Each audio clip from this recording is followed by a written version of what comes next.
പേനയും ഒരു ഒരു ഒരു പേന അത് സത്യനന്ദിക്കാടാണ്.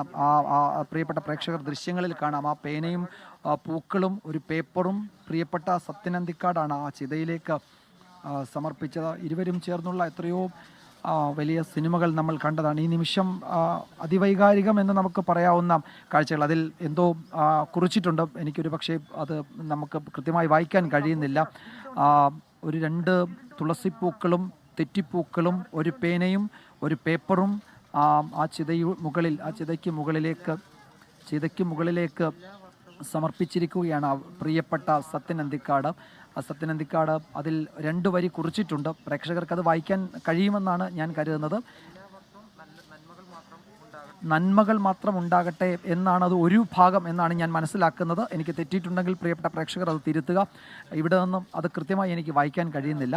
പക്ഷേ എന്തായാലും ആ പ്രിയപ്പെട്ട സുഹൃത്തിന് അന്ത്യാഞ്ജലി എന്ന് നമുക്ക് എല്ലാ തരത്തിലും പറയാം, അന്തിമോപചാരം എന്ന് നമുക്ക് പറയാം. അതിനപ്പുറം ഒന്നും എന്നും എല്ലാവർക്കും നന്മകൾ മാത്രം ഉണ്ടാകട്ടെ എന്നെഴുതിയൊരു പേപ്പർ, ഒരു പേന, അതാണ്.